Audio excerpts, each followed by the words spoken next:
Oke, kami dari kelompok sistem keamanan yang beranggotakan 3 orang, yaitu saya sendiri Jonathan, lalu ada anggota saya yang lain bernama Nitya, dan satunya lagi adalah Hilmi.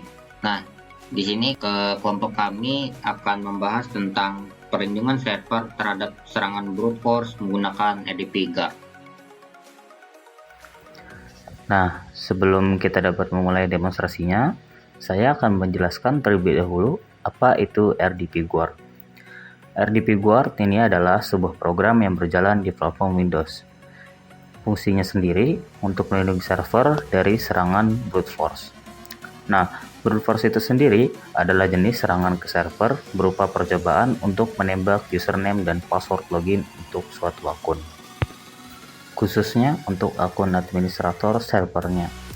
Jika penyerang mencoba untuk menyerang server menggunakan metode yang baru saja dijelaskan, penyerang akan menggunakan suatu software yang mengenerate username dan password secara acak beberapa kali hingga penyerang berhasil masuk ke akun admin server tersebut jika username dan passwordnya benar.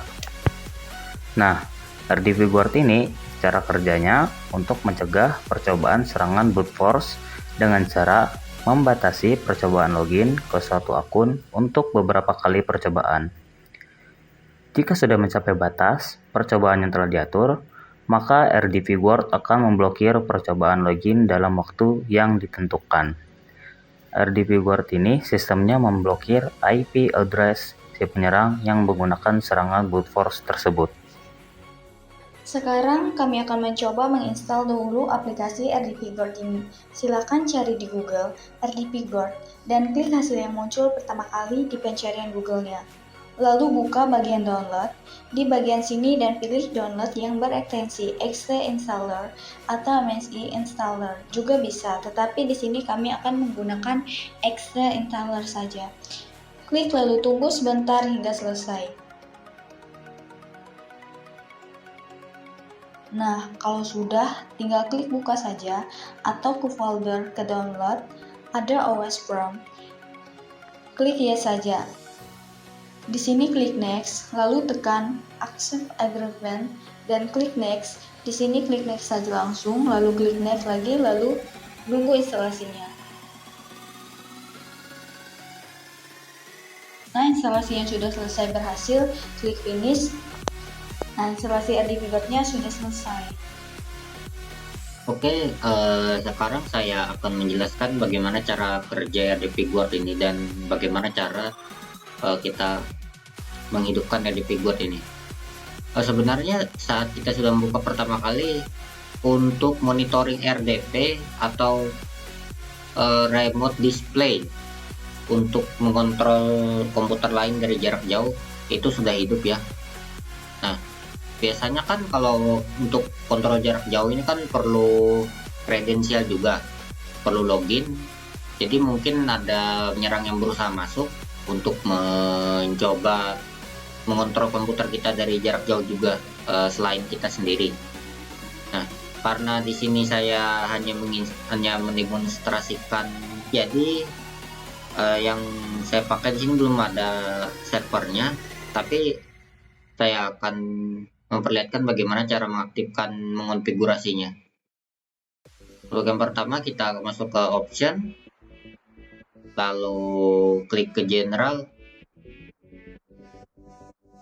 Nah, untuk di bagian general kita punya beberapa setting, yaitu maximum file logon attempts for a single IP address, yang dimana ini maksudnya untuk berapa kali supaya dari satu IP address yang telah di-ban oleh RDP Guard ini saat sudah melakukan serangan itu kan kita perlu berapa kali login.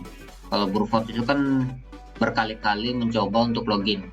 Nah, jadi RDP Guard ini kita bisa mengatur berapa kali supaya IP address tersebut bisa mencoba login untuk beberapa kalinya. Nah, misalkan di sini 3 ya, secara defaultnya 3, artinya ketika sudah 3 kali penyerang tersebut memasukkan password atau username yang salah, otomatis ia akan terblokir. Kita bisa melihatnya di bagian sini harusnya.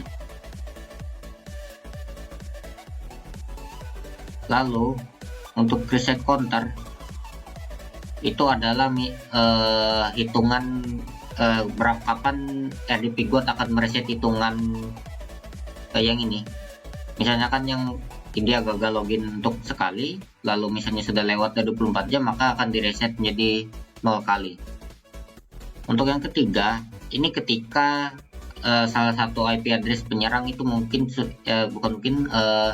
sudah di-ban oleh RDP Guard ini. Jadi secara default dia mengalokasikan waktu sampai hingga 24 jam. Nah, kalau sudah 24 jam, artinya IP tersebut di-unblock secara otomatis dan bisa melakukan percobaan login lagi. Biasanya terkadang orang menggunakan brute force itu bisa jadi waktunya agak lama, karena IP address internet itu kan selalu berubah-berubah ya. Nah, kecuali untuk fixed broadband itu biasanya tidak berubah sama sekali. Nah, sekarang saya akan menunjukkan ketika kita mau meng-unban secara manual. Misalnya saya punya spesifik IP yang akan saya unban, saya akan masukkannya ke whitelist. Tapi pertama-tama kita unban dulu. Biasanya di sini ada kalau ada IP di sini kita bisa klik kanan lalu unblock and whitelist. Jadi otomatis nanti dia masuk ke sini, artinya dia tidak akan diperiksa oleh RDP Guard apabila IP-nya sama seperti yang di whitelist yang akan mencoba masuk. Untuk tipe-tipe yang bisa dilindungi RDP Guard ini ada banyak. Ada salah satunya RDP tadi untuk remote control jarak jauh, lalu ada FTP, file transfer protocol, itu untuk mentransfer file itu tentu saja memerlukan kredensial, HTTP untuk web dan lain-lainnya yang memerlukan kredensial login dari administrator server tersebut.